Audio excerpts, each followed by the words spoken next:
Muy buenas noches. Pueden llamarme Rogelio.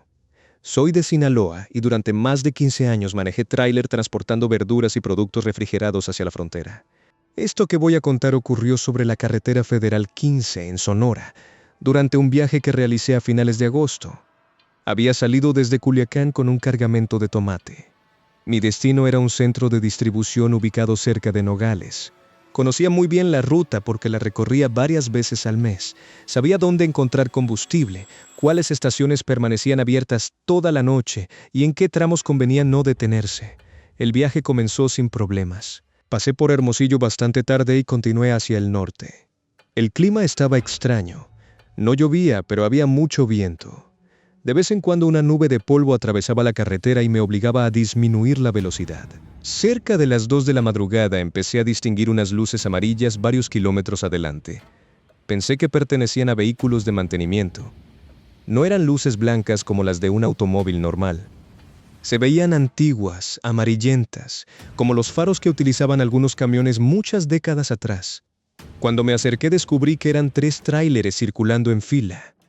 Los 3 llevaban pipas de combustible. Las cabinas eran viejas, de formas redondeadas, y no tenían luces laterales ni reflejantes modernos. El último circulaba muy despacio. Intenté comunicarme por el radio para preguntar si necesitaban ayuda. ¿Convoy de las pipas? ¿Todo bien por ahí? Nadie respondió. Me moví hacia el carril contrario para rebasarlos. En ese momento una ráfaga de polvo cubrió la carretera. Dejé de ver las líneas y regresé detrás del último camión. Las 3 pipas mantuvieron la velocidad. Sus luces me servían como referencia, así que decidí seguirlas hasta que mejorara la visibilidad. Después de unos minutos escuché una transmisión en el radio. Unidad refrigerada, mantenga distancia. La voz estaba acompañada por mucha estática. Contesté que los tenía a la vista y pregunté cuánto faltaba para salir del polvo. No hubo respuesta. Uno de los camiones encendió las intermitentes. Después lo hizo el segundo y finalmente el tercero. Las luces parpadearon al mismo tiempo, como si estuvieran coordinadas. El convoy abandonó la carretera por una salida de tierra. Yo iba a continuar derecho, pero delante de mí la nube de polvo se volvió tan espesa que no podía ver absolutamente nada. Pensé que los conductores conocían alguna desviación. Los seguí. El camino era estrecho y estaba en muy malas condiciones. Resultaba extraño que 3 pipas cargadas se hubieran metido por allí voluntariamente. Intenté revisar el mapa del teléfono, pero no tenía señal. El GPS mostraba el camión flotando sobre una zona vacía. Volví a hablar por el radio. «Compañeros, ¿a dónde lleva este camino?» La respuesta llegó inmediatamente. «Nos saca del viento». La voz me resultó familiar, aunque no identifiqué por qué. Seguimos avanzando. A ambos lados del camino aparecieron postes de madera, corrales abandonados y algunas construcciones bajas. No había una sola luz encendida. Parecía que atravesábamos un poblado deshabitado. Las pipas comenzaron a acelerar. Yo hice lo mismo porque no quería perderlas. El polvo se había quedado atrás, pero la oscuridad era completa. Solamente podía ver aquellos 6 faros amarillos moviéndose delante de mí. Después escuché otra transmisión. Esta vez era mi propia voz. «Rogelio, no lo sigas». Miré el radio pensando que había escuchado mal. «¿Quién habla?» «Sal del camino antes del puente». Era mi voz, no una voz parecida. Tenía mi tono, mi acento y la forma en la que arrastraba algunas palabras. Se escuchaba asustada, como si estuviera hablando con dificultad. Le pregunté quién era. La transmisión respondió: «No sigas las luces amarillas. Nosotros ya no encontramos la salida». Las 3 pipas frenaron al mismo tiempo. Tuve que pisar el pedal con fuerza para no chocar contra la última. Permanecimos detenidos en medio del camino. Más adelante se distinguía la estructura de un puente angosto. El conductor del último camión abrió la puerta y comenzó a bajar. No pude verle el rostro. Llevaba un uniforme oscuro y una gorra. Caminó hacia mí con una linterna en la mano. Bajé un poco la ventanilla. «El puente está dañado», dijo. «Tenemos que pasar uno por uno». Su voz sonaba como si proviniera del radio, no de la persona que estaba junto a mí. No movía la cabeza ni parecía respirar. Me pidió que apagara el motor. No lo hice. En ese momento miré hacia la pipa. Sobre la parte trasera había una placa metálica cubierta de polvo. Alcancé a leer el nombre de una empresa que ya no existía. Mi padre había trabajado para ella cuando yo era niño. Recordaba perfectamente sus camiones porque conservábamos varias fotografías antiguas en la casa. El hombre levantó la linterna y la acercó a la ventanilla. La luz iluminó su rostro. Tenía la cara quemada. La piel parecía adherida al cráneo y uno de sus ojos estaba completamente cerrado. Sin embargo, lo que más me asustó fue reconocerlo. Era mi padre. Mi papá había muerto hacía más de 10 años, pero no conduciendo. Había fallecido en un hospital después de una enfermedad. Nunca había sufrido un accidente en carretera. El hombre golpeó el vidrio. «Apague el motor», repitió. Puse reversa. El conductor volvió a golpear, esta vez con más fuerza. Las puertas de las otras pipas se abrieron. Varias figuras comenzaron a bajar. Retrocedí sin mirar bien hacia atrás. El semirremolque se desvió y una de las ruedas cayó en una zanja. Pensé que me quedaría atrapado, pero conseguí regresar al camino. Las 3 pipas encendieron los faros. Por el radio comenzaron a llamarme varias voces. Una era la de mi padre, otra era la mía. Las demás no las reconocí. Retrocedí hasta encontrar una entrada entre los corrales. Maniobré como pude y giré el camión. Cuando regresé por donde habíamos llegado, las pipas comenzaron a seguirme. Sus faros se acercaban rápidamente. Conduje durante varios minutos sin saber si iba en la dirección correcta. Finalmente vi la carretera y entré de nuevo al asfalto. En cuanto las ruedas tocaron la Federal 15, los faros amarillos desaparecieron. No vi ninguna salida detrás de mí. La carretera estaba despejada. El viento había disminuido y no había rastro del camino de tierra. Me detuve en la siguiente estación de servicio. Llegué con las manos temblando. Uno de los empleados me preguntó si había tenido algún problema porque había tierra pegada por toda la cabina. Le conté que había seguido un camino alternativo para evitar el polvo. Cuando describí la salida y el puente, un señor mayor que estaba tomando café se acercó. Dijo que muchos años atrás existió un camino de servicio en esa zona. Lo utilizaban principalmente los camiones que transportaban combustible. Había quedado abandonado después de un accidente. 3 pipas intentaron cruzar un puente dañado durante una tormenta de arena. La estructura cedió y los vehículos cayeron a un arroyo seco. Hubo un incendio y murieron todos los conductores. Le pregunté cuándo ocurrió. No recordaba el año exacto, pero dijo que probablemente había sido a finales de la década de 1970. Cuando llegué a Nogales, revisé la cámara del tablero. La grabación mostraba el momento en que la nube de polvo cubría la ruta. Después la imagen se volvía negra. El video regresaba casi 1 hora más tarde, cuando yo entraba nuevamente a la carretera. Durante ese tiempo, el GPS registró que el camión permaneció inmóvil. Sin embargo, el odómetro había aumentado casi 60 kilómetros. La grabación del radio tampoco conservó las voces. Solo se escuchaba estática. Quise olvidar lo sucedido. El problema es que varios días después visité a mi madre y busqué las fotografías antiguas de mi papá. Encontré una donde aparecía junto a una pipa de aquella empresa. Era el mismo camión que había visto esa madrugada. Detrás de la fotografía había una fecha y una frase escrita por mi padre. Último viaje con el convoy de las luces amarillas. Mi papá nunca nos contó que hubiera formado parte de aquel grupo. Según mi madre, dejó ese trabajo pocos días antes del accidente porque uno de los conductores le pidió que cambiara su turno.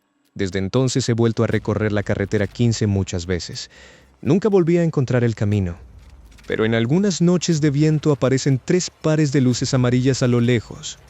No se acercan ni intentan rebasarme.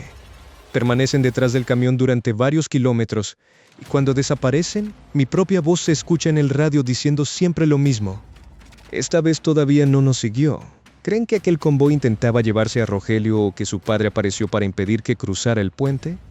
Lo más extraño es que la advertencia parecía provenir de otra versión del propio conductor. Continuamos hacia Veracruz, donde un trailero encontró una caseta de cobro que no aparecía en la autopista durante el día.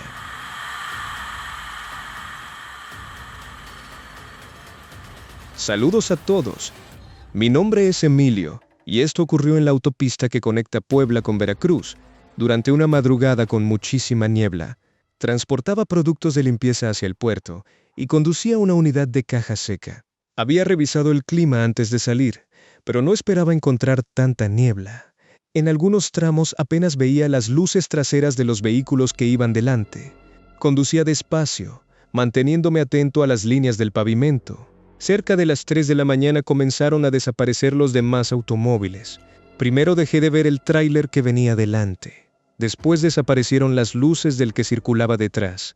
Durante varios minutos quedé completamente solo. La niebla parecía absorber el sonido. Ni siquiera escuchaba bien el motor. De pronto aparecieron luces verdes encima de la carretera. Era una caseta de cobro. Me sorprendió porque estaba seguro de que ya había pasado la última caseta de ese tramo. Sin embargo, podía haberme confundido por el cansancio. Había 6 carriles. Todos estaban cerrados excepto uno. Entré por el carril iluminado. Dentro de la cabina había una mujer de edad avanzada. Llevaba un uniforme gris y el cabello recogido. Bajé la ventanilla y pregunté cuánto debía pagar. La mujer no respondió de inmediato. Miró el camión y luego revisó una libreta. ¿Viaja solo?, preguntó. Le dije que sí. Ella volvió a mirar hacia la cabina, especialmente hacia la cama que estaba detrás de mí. Aquí aparecen 2. Pensé que hablaba del número de ejes o que había leído mal la clasificación del vehículo. Le repetí que viajaba solo. La mujer dijo que el cobro era de 188 pesos. Busqué dinero en la cartera. Solo tenía billetes grandes. Le entregué uno y esperé el cambio. Ella negó con la cabeza. Aquí no damos cambio. El que cruza debe entregar la cantidad exacta. Busqué monedas por toda la cabina. Después de varios minutos conseguí reunir exactamente 188 pesos. La mujer contó el dinero lentamente. Luego imprimió un boleto y me lo entregó. Antes de levantar la barrera preguntó, ¿a cuál de los 2 le corresponde el regreso? No comprendí. Vengo solo, señora. Ella miró detrás de mí y dijo, él dice que usted. Sentí un escalofrío. Me di vuelta. No había nadie. Cuando volví a mirar hacia la caseta, la mujer ya había bajado la barrera detrás del camión. La de adelante se levantó y una luz verde me indicó que continuara. Avancé. La niebla se volvió todavía más densa. Encendí todas las luces auxiliares, pero apenas distinguía unos metros. Después de conducir durante un rato vi un cartel, kilómetro 188. Seguí avanzando. 10 minutos después encontré el mismo cartel. Pensé que se trataba de otro señalamiento mal colocado, pero unos kilómetros más adelante volvió a aparecer. Kilómetro 188. Revisé el odómetro. Estaba recorriendo distancia, aunque la ubicación del teléfono no cambiaba. El GPS repetía que debía continuar derecho durante 188 kilómetros.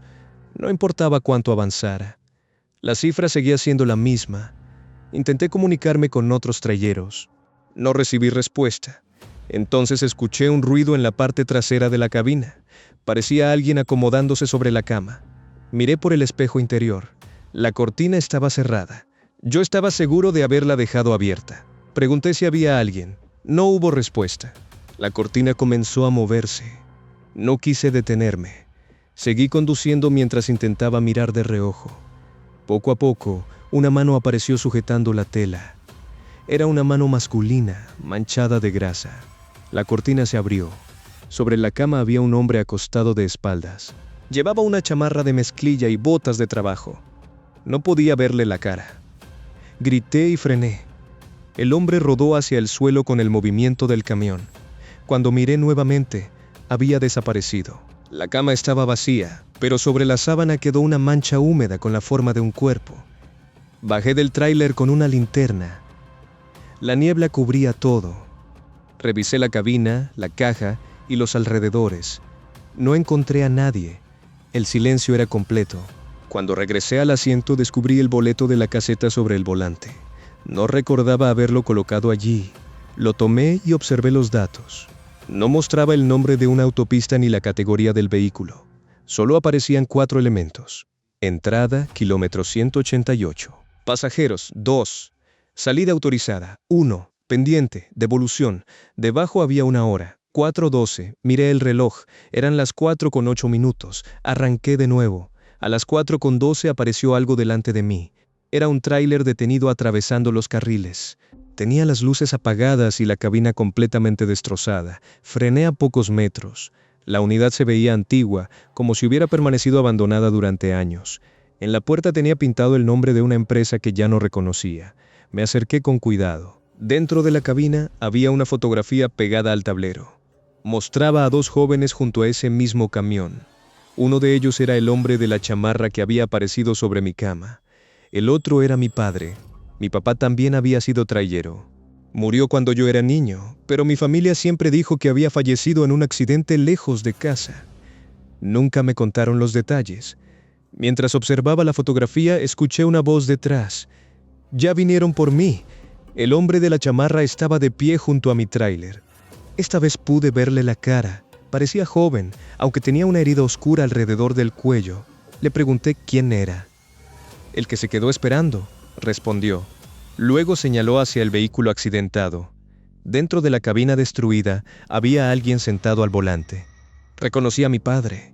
No se veía herido. Permanecía quieto, con las dos manos sobre el volante, observándome. El hombre de la chamarra extendió la mano. «Dame el boleto». Se lo entregué. Regresó hasta el tráiler antiguo y subió del lado del acompañante. En cuanto cerró la puerta, el vehículo encendió los faros. Mi padre levantó una mano para despedirse. El camión comenzó a avanzar y desapareció dentro de la niebla. Regresé corriendo a mi unidad. Al encender el motor, la niebla comenzó a despejarse. Estaba detenido sobre la autopista normal, en un acotamiento. Había automóviles pasando junto a mí y el amanecer empezaba a iluminar las montañas. No había ninguna caseta cerca. Tampoco me encontraba en el kilómetro 188. Estaba casi 50 kilómetros más adelante. Llegué a Veracruz y llamé a mi madre. Le pregunté con quién viajaba mi padre la noche de su accidente.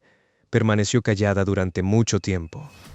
Finalmente dijo que iba acompañado por un joven llamado Fabián. El tráiler cayó por una pendiente. Mi padre fue encontrado dentro de la cabina, pero nunca localizaron a su compañero. Durante años pensaron que había salido despedido y que su cuerpo había quedado perdido entre la vegetación. Según los documentos, el accidente ocurrió exactamente en el kilómetro 188. Mi madre conservaba una fotografía de ambos. Era la misma que vi dentro de la cabina. Le pregunté por qué jamás me había contado la historia completa. Me explicó que pocos días después del accidente comenzaron a recibir boletos de casetas por correo. Todos estaban fechados después de la muerte de mi padre y marcaban 2 pasajeros. El último boleto llegó una semana antes de mi viaje. Decía que había una devolución pendiente. Nunca volví a encontrar aquella caseta. Aún así, cada vez que cruzo una de madrugada reviso el recibo antes de avanzar. Hace unos meses uno de ellos mostró un dato extraño. Pasajeros 2. Miré inmediatamente hacia la cama. No había nadie. En la parte inferior del boleto aparecía otra frase. El regreso todavía corresponde al conductor. Quizás aquella caseta no cobraba el derecho de continuar por la autopista, sino el paso entre 2 lugares diferentes. Emilio consiguió devolver a quien había permanecido atrapado durante años, pero el boleto parece indicar que la deuda no terminó allí. Nuestra tercera experiencia ocurrió en la carretera federal 57, dentro de San Luis Potosí, y comenzó cuando un radio apagado recibió una llamada de auxilio. Buenas noches. Les escribe Mauricio, originario de Querétaro. Durante varios años transporté autopartes hacia el norte utilizando la carretera 57. La historia que voy a contar sucedió cerca de Matehuala. Yo manejaba una unidad identificada con el número 51. La empresa tenía muchos camiones, pero casi todos los conductores nos conocíamos. Antes de ese viaje había escuchado algunos comentarios sobre la unidad 43. La 43 desapareció un año antes. El conductor se llamaba César. Salió con una caja cargada de piezas metálicas, pero nunca llegó al destino. La empresa encontró la última señal del GPS en San Luis Potosí. Buscaron el camión en carreteras, talleres, ranchos y caminos secundarios. No encontraron absolutamente nada. Algunos pensaban que César había robado la carga. Otros aseguraban que sufrió un accidente en un lugar difícil de localizar. Yo no lo conocía personalmente, así que nunca presté demasiada atención al caso. Aquella noche circulaba solo. Cerca de las 2 comenzó a fallar el radio de banda civil. Se encendía y apagaba, emitiendo pequeños golpes de estática. Terminé desconectándolo porque el ruido me molestaba. Unos minutos después escuché una voz. Unidad 51, responda. Miré el radio. Permanecía apagado y el cable estaba desconectado. La voz volvió a llamar. Mauricio, no pase el siguiente entronque. Que conociera mi nombre me hizo pensar que era alguien de la empresa. Conecté el aparato y respondí. ¿Quién llama? Unidad 43. Sentí una incomodidad inmediata. Pregunté si se trataba de una broma. La voz dijo: no pase el siguiente entronque. Hay algo atravesado en la carretera. Miré delante. No veía ningún vehículo ni obstáculo. La ruta estaba completamente despejada. Reduje la velocidad. Casi 1 kilómetro después encontré un entronque hacia un camino secundario. No había nada atravesado. Pasé sin detenerme. El radio comenzó a emitir una alarma. ¿Te dije que no pasaras? La voz ya no sonaba lejana. Parecía estar dentro de la cabina. Miré los espejos. Unos faros aparecieron detrás de mí. El vehículo se acercó hasta quedar casi pegado al semirremolque. Pensé que se trataba de otro tráiler queriendo rebasar, pero nunca cambió de carril. Intenté comunicarme. El que viene atrás guarda distancia. La voz de la unidad 43 respondió: ese no soy yo. Los faros se movieron hacia el carril contrario. Un camión comenzó a rebasarme. Era completamente negro. No tenía logotipos, placas ni luces laterales. Las ventanas de la cabina estaban cubiertas por algo oscuro. Cuando quedó a mi lado, disminuyó la velocidad. Dentro no había conductor. El asiento estaba vacío, pero el volante se movía solo. El camión negro se adelantó y se colocó frente a mí. Sus luces traseras se encendieron. Eran de un rojo muy intenso. La voz de César regresó: no sigas esas luces, apaga las tuyas y frena. Obedecí. Detuve el camión sobre el acotamiento y apagué todo. El vehículo negro continuó unos metros. Después frenó también. Permanecimos en completa oscuridad. El radio comenzó a contar: no mires cuando pase junto a ti. 10, 9, 8. No entendía qué estaba ocurriendo, pero permanecí inmóvil. Cuando llegó a 0, escuché pasos sobre el pavimento. No eran pasos humanos. Sonaban muy pesados y separados, como si algo enorme caminara lentamente por la carretera. El camión se movió con cada golpe. Algo pasó junto a la puerta del conductor. Podía escuchar una respiración profunda del otro lado del vidrio. Cerré los ojos. La manija comenzó a bajar. El seguro resistió. La voz de César gritó por el radio: ¡sigue caminando! ¡Aquí no está! La cosa dejó de tocar la puerta. Los pasos se alejaron hacia el camión negro. Escuché metal doblándose. Después un golpe tan fuerte que hizo vibrar el suelo. César me ordenó que encendiera el motor y avanzara sin mirar atrás. Lo hice. Conduje varios kilómetros antes de atreverme a revisar los espejos. No había nada en la carretera. Pensé que la experiencia había terminado, pero la voz continuó comunicándose. Tienes que encontrarme antes de que vuelva. Le pregunté dónde estaba. César me dio indicaciones para entrar por un camino de tierra. No quería abandonar la carretera, pero aseguró que si no lo ayudaba la cosa regresaría conmigo hasta la ciudad. Entré en el siguiente retorno y seguí sus instrucciones. El camino atravesaba una zona desértica. Después de casi 20 minutos encontré restos de una barda y una construcción abandonada. Detrás estaba el tráiler de la unidad 43. La cabina tenía polvo y las llantas estaban casi enterradas. La caja permanecía cerrada. Parecía llevar allí mucho tiempo, aunque desde la carretera era imposible verla. Bajé con una linterna. Dentro de la cabina encontré las pertenencias de César, sus documentos y un radio igual al mío. No había ningún cuerpo. La voz salió del aparato instalado en el tablero. «Abre la caja». Me negué. No sabía qué había dentro. César insistió. «Ahí está lo que me siguió». Rompí el sello y abrí una de las puertas. La caja estaba vacía. En el piso había cientos de marcas. Parecían arañazos, pero eran demasiado profundos para haber sido hechos por una persona. En la pared del fondo alguien había escrito nombres con grasa. El último era el mío. Debajo aparecía la hora exacta en la que el camión negro me rebasó. Escuché los pasos nuevamente, ahora detrás de la construcción. Corrí hacia mi unidad. El radio de la 43 gritó que no lo dejara allí. No regresé. Salí del camino y llamé a la policía desde la carretera. Cuando lograron localizar el sitio, encontraron la unidad abandonada. La caja estaba cerrada y el sello original seguía intacto. Al abrirla encontraron la carga completa de autopartes. Tampoco encontraron los arañazos ni mi nombre. Dentro de la cabina había restos humanos. Los estudios confirmaron que pertenecían a César. Según los peritos, llevaba muerto aproximadamente 1 año. Eso significaba que la voz me había guiado hasta el cuerpo. La empresa recuperó el camión y lo llevó a un depósito. Yo pensé que todo había terminado. Varias semanas después recibí una llamada del encargado del taller. Dijo que habían conseguido encender la unidad 43. En cuanto conectaron la batería, el radio comenzó a transmitir. Escucharon mi voz pidiendo ayuda. Yo me encontraba en casa cuando ocurrió. La grabación decía que mi unidad había quedado detenida en la carretera 57 y que algo caminaba alrededor de la cabina.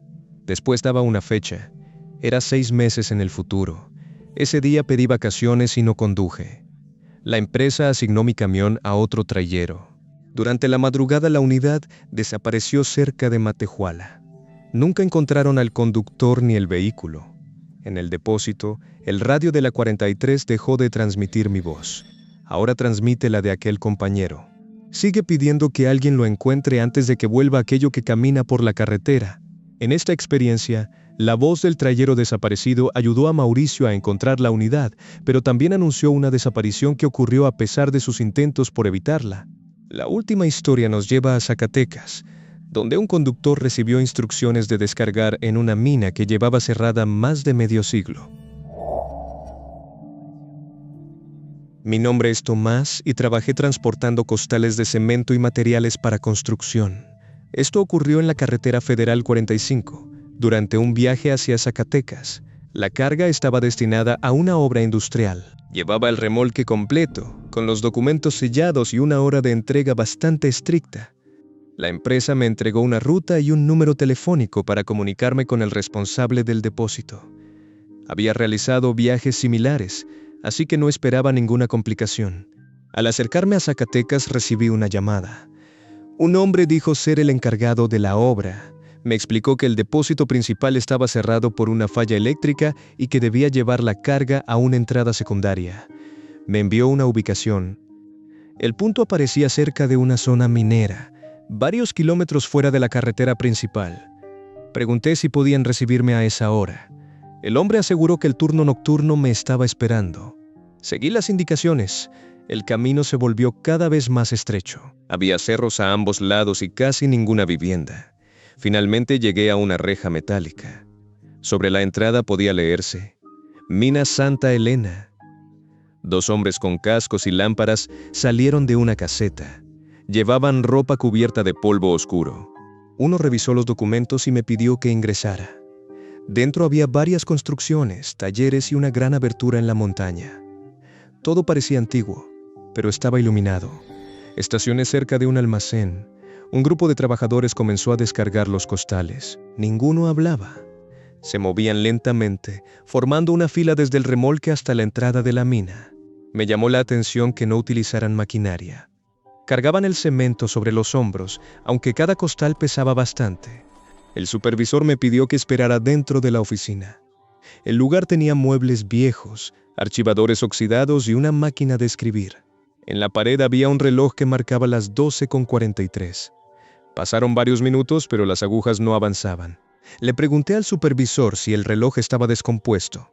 «Aquí siempre es la hora del cambio de turno», respondió. Pensé que estaba bromeando. Mientras esperaba, observé unas fotografías colgadas en la pared. Mostraban grupos de mineros frente a la entrada. Las imágenes eran en blanco y negro. En una de ellas aparecía el supervisor. Tenía la misma edad, la misma ropa y el mismo casco. Debajo de la fotografía había una fecha: 1958. Me acerqué para mirar mejor. En otra foto aparecían algunos de los trabajadores que descargaban mi tráiler. El supervisor cerró el expediente que tenía delante. «Falta su firma». Colocó una hoja sobre el escritorio. El documento confirmaba la entrega de 400 bolsas de cemento para reforzar el túnel número 6. Le expliqué que mi carga no era para una mina y que el destino indicado en los papeles era otro. El hombre señaló una lista escrita a mano.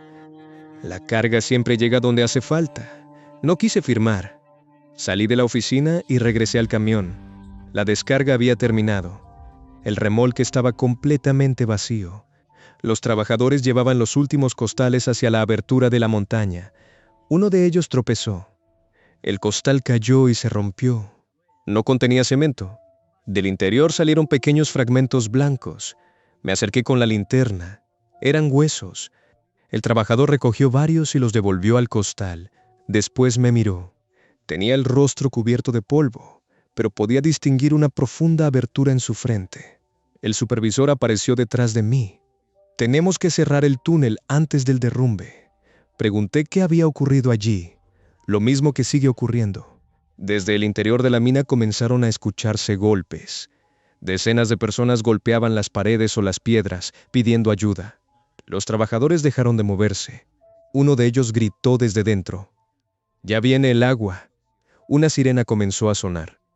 Los hombres corrieron hacia la entrada cargando los costales. Algunos desaparecieron dentro del túnel.